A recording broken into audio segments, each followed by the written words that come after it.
Hi, I'm Finny McBubbles, and today I'm going to be showing you guys how to get rich in Rocket League.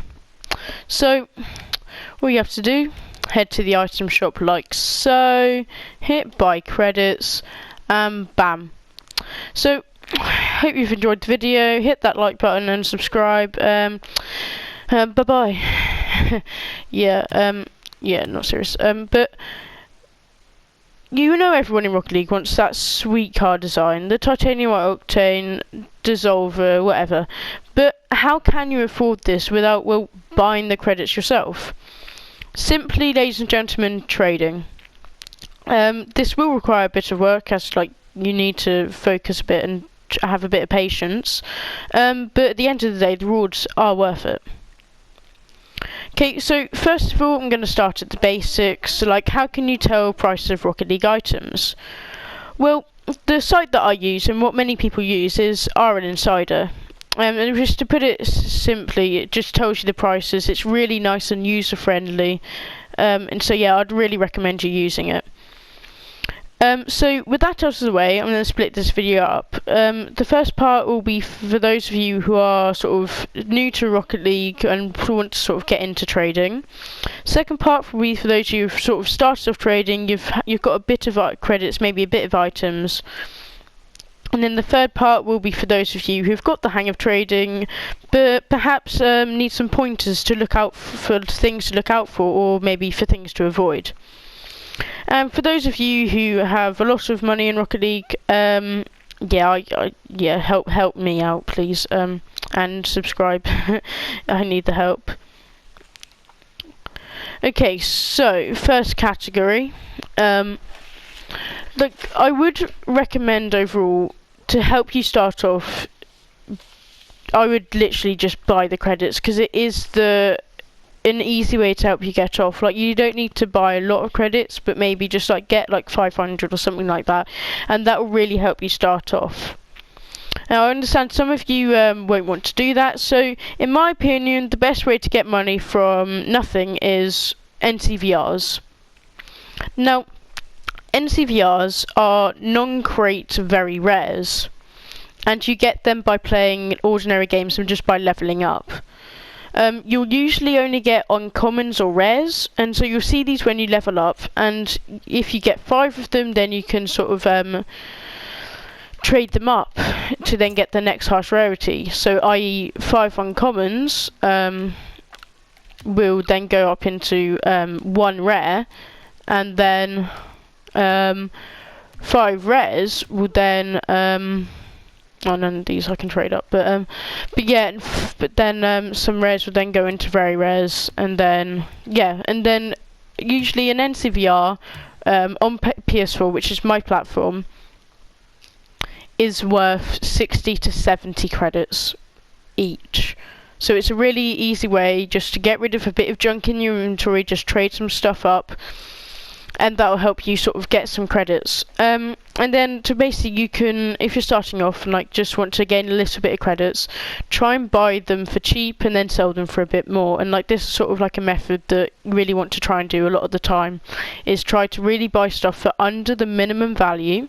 You can look this up on our Insider, look for the individual item, see its minimum to its highest value, and then try and get it under the minimum value, then try to sell it for the mid value. So yeah, that's quite simply how you're going to sort of get off trading, and yeah. So you're in the second category. You should have some decent items, maybe a bit of credits. But before I go into how to make more money, I just have a few little tips to keep you from losing the money. Okay, so don't buy items that have little to no value, because more than likely it will be impossible to sell, and you'll just have them in your inventory for a while. So let's say you have an item, say the black market chameleon. You really want to be buying these for under minimum value, but you've bought it for say under minimum value or maybe minimum value. How do you actually reach out to the people who want to buy it, and so you can actually get off it? get rid of the item? Well, I use RL Garage and also RL Trading Post. These are both two great apps that allow you to post your trade with what you want. Obviously, the main thing you want is those sweet credits, but don't decline straight away if they give you an item offer, because sometimes you can actually benefit. Like, they might give you an item offer overpay, but again, be a bit careful when this, because they might give you an item that is very hard to sell, so look out for that. And one main thing that you really need to trade is patience. If you've got a certain item and you really want to try and sell it for a good value, it will take some time to get the good offer. There are going to be lots of people wanting to buy it for minimum value, just like yourself, and not as many people who will buy it for the price that you want to sell it for.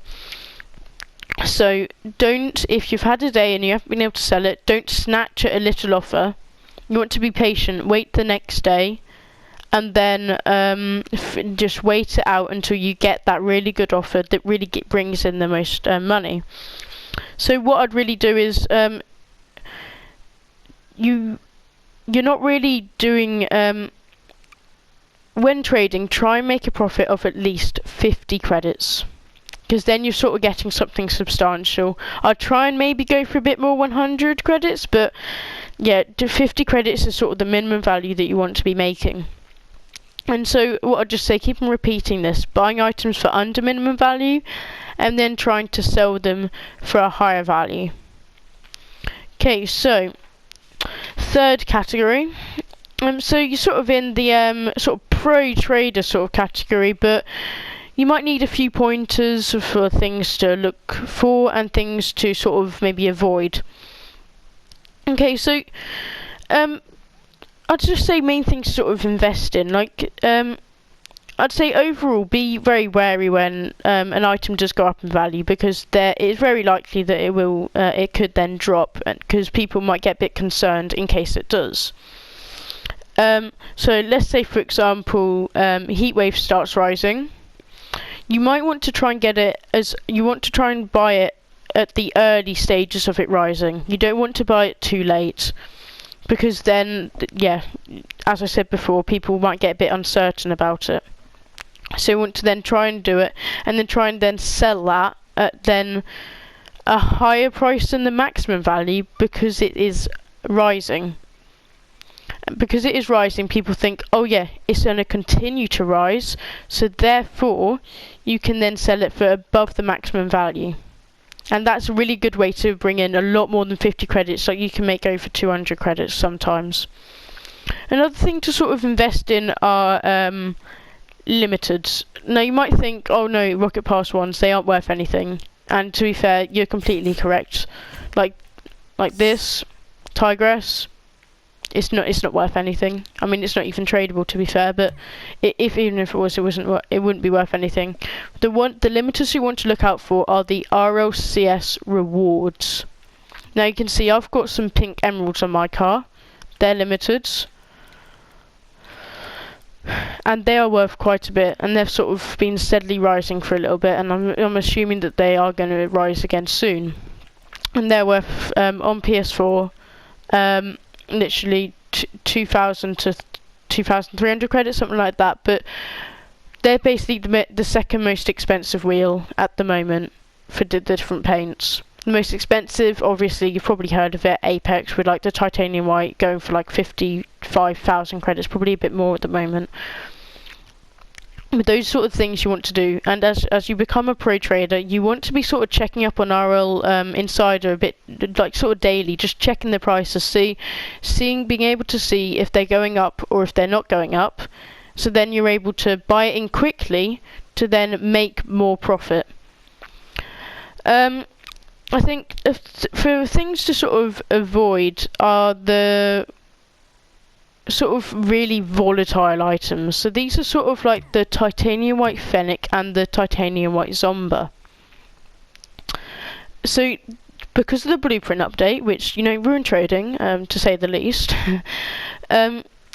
So their blueprints have become their blueprints cost very little to make, whereas the items beforehand cost quite a lot. And because, especially for titanium zombies, because you can still get the blueprints by playing the games, their price varies a lot of the time. Like it will go down, then it'll go back up. So overall, I'd probably say just try to avoid those sort of items. And the final one is sort of scammers. You will find these quite often, and the main way you can find out, you can see if somebody's trying to scam you, is if they're quick selling an item, not just for 100 credits below minimum value, but a lot below minimum value. Now, this is not always necessarily the truth. Like, they might just be really want an item that you have, say, or maybe they don't understand the price, or maybe they just really want to sell it for real cheap. However, when you do see this, have that sort of warning in your mind, like think, okay, this guy's probably scamming me, maybe not. And well, hey, if he's not scamming, then you've made a lot of money. Fair enough. But yeah, be very wary. And the way people try to scam you, I'll do in another video, so stick around to stay tuned for that. So I think it's going to be the end of the video. Please comment your PSN, like and subscribe. So yeah, if you have enjoyed, please hit that like button, subscribe if you want to see some more, and I'll see you in the next video. Bye bye.